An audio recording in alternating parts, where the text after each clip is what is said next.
and letting us share with you a little bit. And being that I am from Philadelphia, and it is Fellowship Day, I'm happy to see some Philly fans here. It's so easy.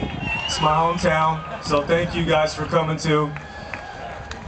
But you know, I've been spinning my wheels here for a couple days on what I was going to talk about today, and I've bounced around. You know, the first year I talked about, basically gave my testimony and when I found the Lord again. And then the second year we were in a pennant race and things weren't going real good, and I talked about unconditional love.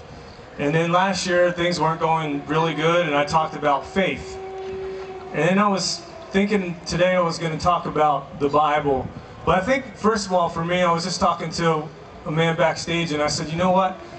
Some people might not have been here 4 years ago, so I'll just give you a real quick overview of how I got back with the Lord, and then I'll talk about the Bible a little bit. So I grew up in the church. My mom was a secretary at the church that we went to, and so I was at the church every day. There was no daycare. My daycare was I ran up and down the pews and through the hymnals and climbed the bell rope and, you know, played on the playground while she was in the office. And somewhere around high school, you know, you start playing Saturday night basketball games and Saturday night baseball games, and Sunday morning church just didn't become very important anymore, and I just stopped getting up. And then I went to college, and you know college life, and church wasn't in my life at all. And go to pro ball and playing games, and I went to baseball chapel sparingly whenever I felt like I needed to go. And then about 2001, I met my wife, Nicole, that Bobby mentioned earlier, and we were together for a while, and it started to come time for us to talk about getting married. And we were sitting there one day, and you know, both of us kind of decided that if our marriage was going to work, that we needed to get the Lord back in our life, and we did, you know, the marriage counseling, and we're going to church, and I feel like our marriage right now is better than ever because we are such strong believers. But on the baseball side of it, I never really gave it up. I was always trying to control what was going on. And it was 2007, I went to Japan. 2008 and 2009, I was in Japan. I come back in 2010. I signed with the Phillies, which I was really happy about because I lived there. And about the All-Star break of 2010, I get released by the Phillies, and for the first time in my life, I'm sitting at home in the middle of the summertime without playing baseball. And it wasn't even like I could just go to like the summer field down the street and play a pickup game. I couldn't play baseball at all, and I was devastated. It was the longest 7 or 8 days of my life. And I mean, it sounds funny, but I'm actually almost in tears right now because it crushed me. I didn't know what else to do. And so I finally sitting there one night, and I said, you know what, Ryan, the answer is so simple. If you just give it up to him, he's going to find you a way. And that was the day that I found God again. And he's brought me back here. He's made me an all-star. He's made me a World Series champion. And none of that would have been possible if I wouldn't have had this devastating moment of getting released by the team that I really wanted to play for growing up, which was the Phillies.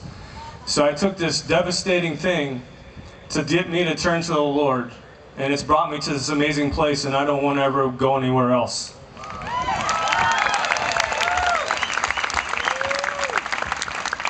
So I started thinking more about what I wanted to talk about today, and it's so funny to me that we have this great book, the Bible, and it tells us exactly what we need to know.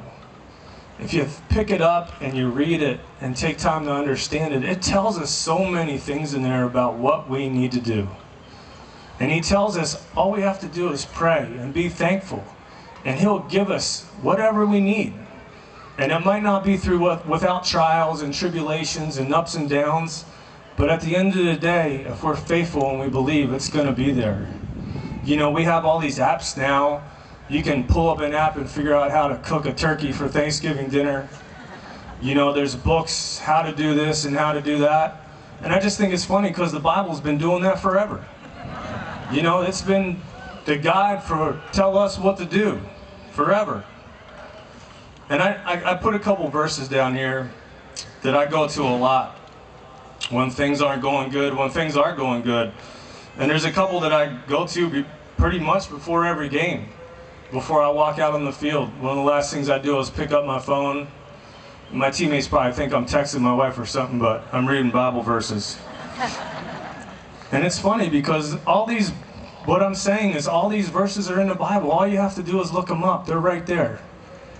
The first one that I love, Isaiah 41:10. So do not fear, for I am with you. Do not be dismayed, for I am your God. I will strengthen you and help you. I will uphold you with my righteous right hand. I mean, that speaks to you that he's going to be for the year and hold you up no matter what. Then Isaiah 41:13, for I am the Lord your God, who takes hold of your right hand and says to you, do not fear, I will help you. Anything that you're going through, anything, he's there. All you have to do is trust and believe and ask him for your help.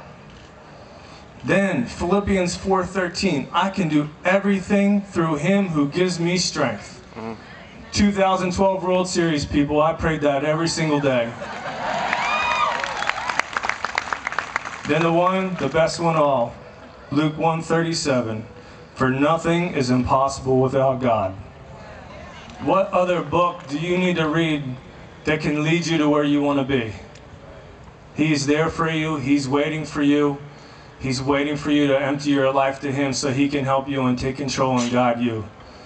And if you don't get anything else out of today except you got to listen to us speak, please, please, whether you're a believer, if you're here for the first time and you want to believe, pick up that Bible and read it and let your heart open up, because he will guide you. He guided me, and I'm so happy I opened it up again.